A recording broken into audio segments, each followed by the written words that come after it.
She was terrified of the dark, afraid of thunderstorms, wouldn't even pet the neighborhood dogs. But on February 14th, 2000, 9-year-old Asha Degree packed her book bag in the middle of the night, walked out of her house alone, and headed straight into a rainstorm. At 4 a.m., two drivers saw her walking down a dark highway. One turned around to help. She ran into the woods. Nobody's seen her since. For 25 years, investigators have asked one question. Why would a scared little girl walk into the one thing she feared most? And the answer they're finding? She might not have been alone. This is the story of Asha Degree. Shelby, North Carolina, population 20,000. Small town, quiet streets. The kind of place where everyone knows everyone. Asha Degree was born August 5th, 1990. She lived with her parents Harold and Aquila, and her brother O'Brien, who was just 11 months older. They lived in a modest two-bedroom apartment. The kids shared a room. Both parents worked hard, Harold at the docks, Aquila at a piano factory. Asha was shy, an honor student, loved math and science, played point guard on her elementary school basketball team. Her teachers called her outstanding. Her parents called her cautious. She didn't like strangers, didn't like being alone in the dark, didn't even like thunderstorms. The family didn't have much, no computer, limited TV time, but what they had was structure, safety, love. On February 12th, 2000, 2 days before she vanished, Asha played in a basketball game. Her team lost by 1 point. She fouled out. She cried after the game, blamed herself, but by the next morning she seemed fine. Went to church with the family, watched her brother's game. Normal Sunday. That night, February 13th, Asha and O'Brien went to bed at 8 p.m. School the next morning. A car accident in the neighborhood knocked out the power around midnight. Harold came home from work at 12:30 a.m., checked on the kids, both asleep. Power came back on. He watched some TV. At 2:30 a.m., he checked on them one last time before he went to bed. Asha was there, sound asleep. 4 hours later, she was gone. February 14th, 2000, Valentine's Day, 6:30 a.m.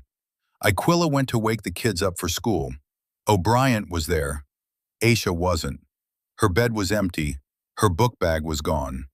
No forced entry, no broken windows, no signs of a struggle. She just left. Police arrived within minutes, started searching immediately. Then around 10 a.m., the phone started ringing. 2 people called, both truck drivers, both driving down Highway 18 around 4 a.m. that morning. They saw a little girl, walking alone, on the side of the road, in the rain. One driver, Jeff Roop, said he was so concerned he turned his truck around. When he got closer, the girl saw him and ran straight into the woods, into the darkness. He tried to follow with his flashlight, couldn't find her. That was 1.3 miles from Asha's house, on a dark, rainy February morning. Think about that for a second. A 9-year-old girl who's afraid of the dark, afraid of storms, leaves her house sometime after 2:30 a.m., walks over a mile down a highway in a rainstorm. When someone tries to help her, she runs into the woods. Why? What was she running toward? Or who? Police searched for 7 straight days, 9,000 man-hours, helicopters, K-9 units, volunteers. They combed a 3-mile radius from where she was last seen.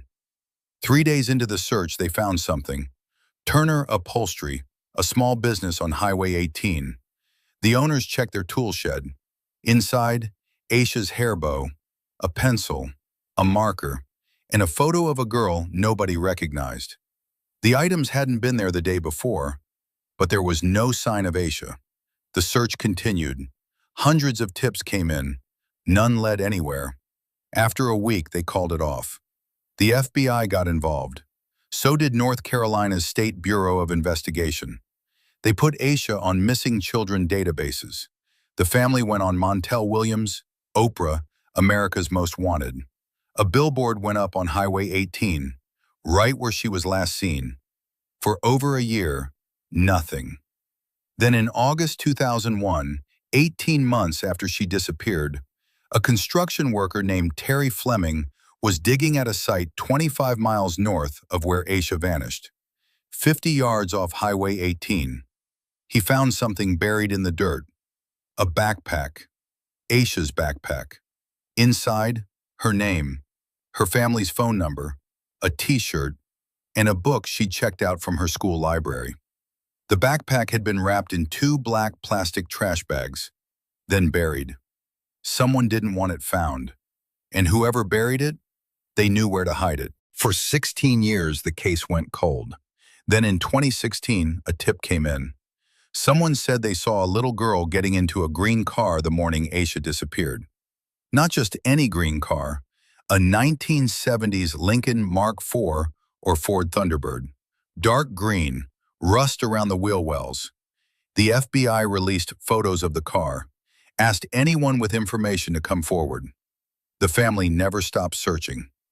Every year they hold a walk from their home to the billboard to keep Asha's name alive. Her mother, Iquilla, said in 2020, "I still believe my daughter is alive. I do not believe she is dead. I know someone knows something. I'm not crazy enough to think a 9-year-old can disappear into thin air without somebody knowing something." In 2017, the FBI's Child Abduction Rapid Deployment Team came in, conducted 300 interviews, reviewed every piece of evidence, every tip, every lead, still nothing solid, until September 2024. September 2024, 24 years after Asha disappeared, the FBI executed search warrants at multiple properties in Shelby, North Carolina.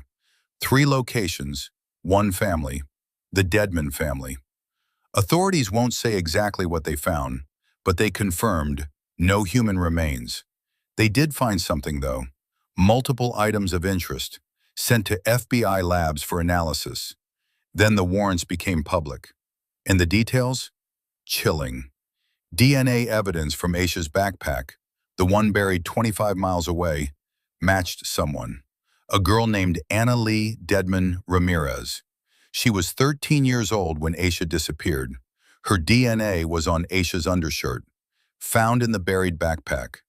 The warrants revealed something else. Roy Dedman, Anna Lee's father, lived on Cherryville Road, less than 4 miles from where Asha was last seen, a 6-minute drive. And here's where it gets worse. Around the time Asha disappeared, Roy Dedman's daughter used to drive patients to and from Broughton Hospital in Morganton. Where's Morganton? The same town where Asha's backpack was found buried. 26 miles north, the most logical route from Shelby to Morganton? Highway 18. The same highway where Asha was seen walking. The same highway where her backpack was buried. Investigators now believe Asha Degree didn't run away. She was taken, and they think they know by who.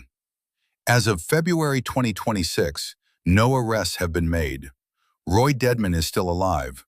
So is Anna Lee, now in her late 30s. The investigation is ongoing. There's a $45,000 reward for information leading to finding Asha. The Cleveland County Sheriff said in 2024, "There's an individual within the bounds of Cleveland County that knows where Asha's at. We're asking you to come forward because eventually we're going to find you and we're going to bring you to justice." Asha would be 35 years old now. Her parents still live in Shelby, still waiting. Harold and Iquilla Degree have spent 25 years without answers. 25 birthdays, 25 Christmases, 25 Valentine's Days, the anniversary of the worst day of their lives. They still don't know if their daughter is alive, but they haven't given up hope. And the FBI? They're not giving up either. A 9-year-old girl walked into a storm and never came home. For 25 years, people asked, why did she leave? Now they're asking a different question. Who took her? The DNA evidence says someone in that family knows. And after 25 years of silence, the FBI is finally closing in. This is the story of Asha Degree. Cleveland County's sweetheart. Still missing, still searching, still hoping she'll come home.